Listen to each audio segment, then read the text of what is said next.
All right. Update on the KZ750 project. It's pretty much mechanically done. So check this out.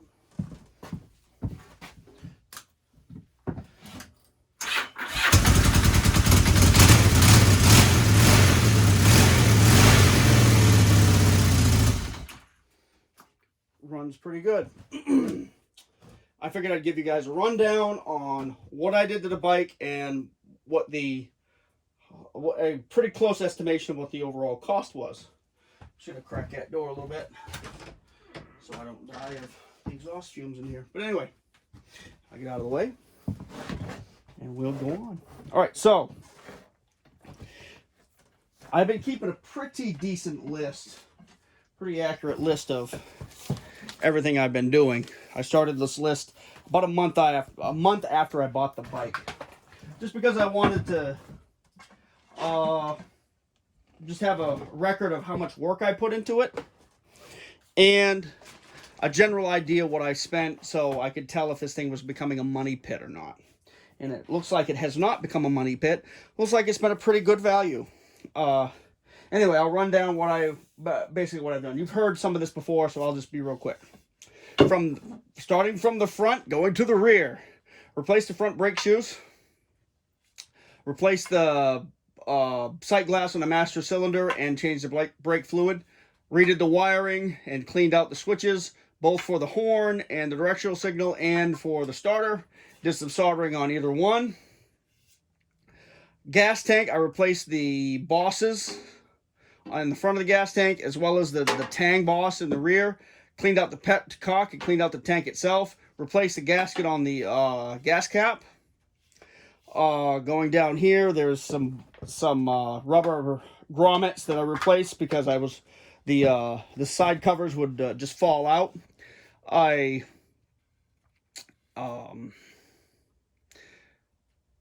redid the seat lock.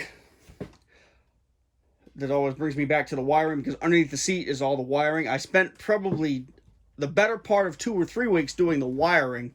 And the electrical stuff involved getting the directional signals front and rear working, getting the rear brake light working from both the hand brake as well as the brake on the foot, the front and rear brakes. I replaced the tires. I replaced the rear brake shoes. I had to recondition the carb boots with, you can't see it, wintergreen oil. Right here. Wintergreen oil. That was a pretty neat trick that I learned from the internet. What else have I done? The wiring was the single biggest project. Cleaned out the air box, bought a new air filter. Again, I mentioned the carb boots. I replaced a lot of miscellaneous rubber parts. There's 2 little rubber dampers in here on each foot peg on either side for those. And then, all these rubber parts were relatively minor, but they run about $5 to $8 a piece. But they were all, rotted and shot, so I figured I'd just do what I could and got those. Now, ideally, you'd have the bike in perfect running condition before you did all that stuff, but I did what I could with what I had at the time. I did an oil change, oil filter change, new plugs, and I paid the shop $70 to redo the carbs, to thoroughly clean the carbs. So, what I've got in it, the bike itself was $400. I put $247 into buying and mounting the tires, $50 for an air filter, $35 for the brake pads and shoes. Oil and filter were $50. Shop fee was $70. Miscellaneous parts and hardware were about $125. Wintergreen oil was $35. Solder, wire, connectors, and shrink tube, about $50. So right now I have about $992 in this bike, including the purchase of the bike itself. Not bad. Oh, I also included in that price is the bronze donuts for the heads. I replaced both of those. And I can't remember. Did I mention new plugs? I put new plugs in it. And that is just about it. That might be a little high or a little low. If I expect it might be a little low, because there might be some things that I've bought and forgot about that were, you know, $5 here, $5 there. Anyway, the only other known purchase I'm going to make is these bars. I'm going to buy new bars because I just don't like these bars. They're not comfortable for me to ride with. I don't like it. Now, could I get used to them? Yeah, I probably could, but I've gotten accustomed to the bars on my V-Star, which were just happened to be pretty well perfect. Either that or like a Glock 20 or a Glock 21, where I just got used to it over the years. So anyway, I'm getting new bars for it. They're already on order. The issue with these is not the height. The height is good. It's this angle. This angle is too far forward. I'd like something about half as much. So I wanted something like flatter, dirt bike, like, you know, dirt bike or scrambler style, but maybe the same height or maybe an inch or so lower. But anyway, that's about the only real, you know, investment I'm going to make as far as an upgrade that's going to cost me money. I also noticed the other night that I have to fix the bulbs inside the clocks because I can't see my can't see the gauges when at night. So, whew, that's quite a list. I've done quite a lot to this bike. I've had a good time doing it. I really didn't get frustrated during any point, because anytime I'd run into something that I didn't know how to do, I'd switch to something else and start doing something I knew how to do, even if it was just elbow grease.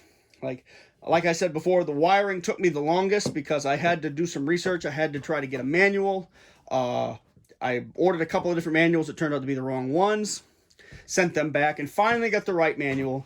But I actually found a good diagram online that showed, it was just a little blurb that showed or listed what colors that Kawasaki generally used for what, to wire what item, you know, for directional signals and brake lights and stuff like that. And using that, I was able to figure things out pretty quickly. But I, you know, practiced my soldering skills a little bit more. Got things cleaned out. Learned a lot in the process, and it was pretty fun. It was pretty satisfying especially doing the switches. Getting those to work, man, that put a smile on my face right then. Because I was digging through it going, oh man, I'm going to find something broken here. I'm going to end up buying new switches. And if you can find, particularly this switch, if you can find it, it's over $100. And I was just like, man, this is going to be a money pit. It's going to be $100 here and $100 there to get it running. And then it's not going to be run that well. But thankfully I was wrong. And every little piece that had some issues, I was able to fix pretty inexpensively. Dielectric grease is your friend. I really like that stuff. But taking parts off, because I've taken parts off and cleaning them, it was a couple of days. I took the pipes off and took steel wool and oil to them. Same thing with the engine bars. I did that to the fender some, and the belt guard. So I've done quite a lot of elbow grease on it. Quite a lot of work, and it's taken me, a couple months here, but it's no great shakes.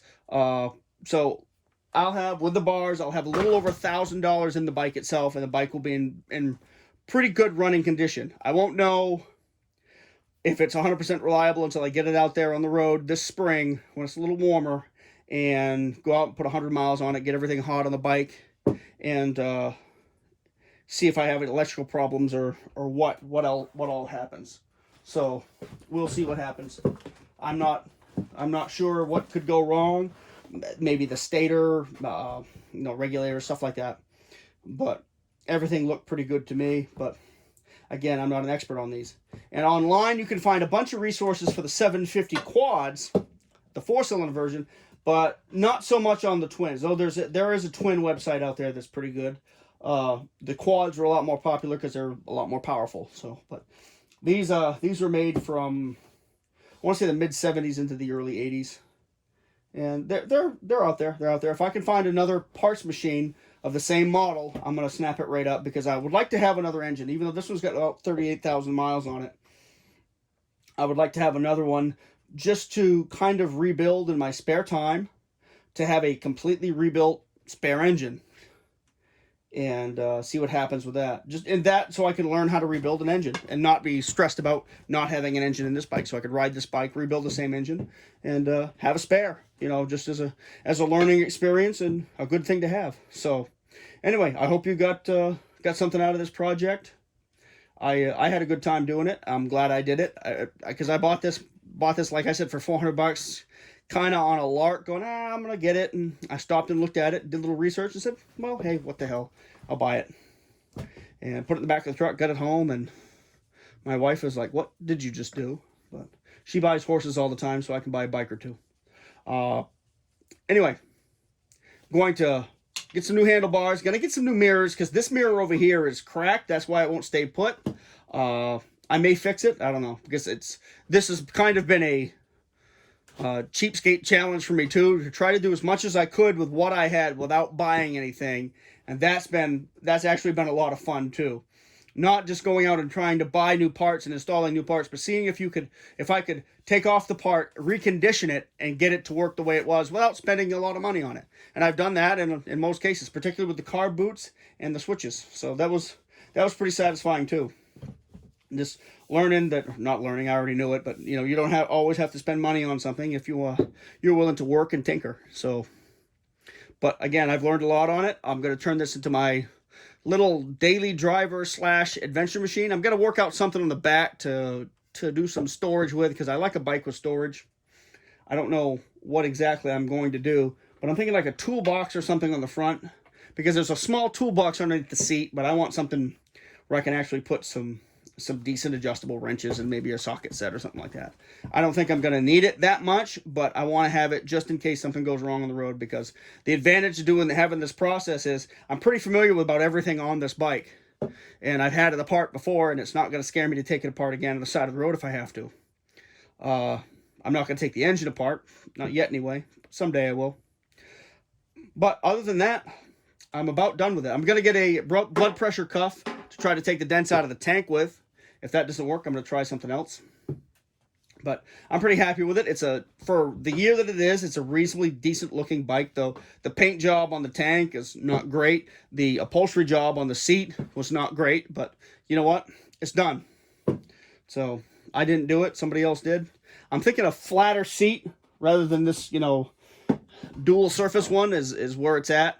And I'm also thinking maybe if I was to make a custom seat for it, I would include some storage on the back, because you'll find some models of these bikes that had like a little plastic tail tuck that had a little box in it. That's where you keep your manual and your tools. I think that's kind of neat. But anyway, I hope you found this little series entertaining, and in the years to come, maybe I'll post an update when I get the new bars on it, and this is my Mad Max machine. Maybe you'll see it then. All right, take care. See you.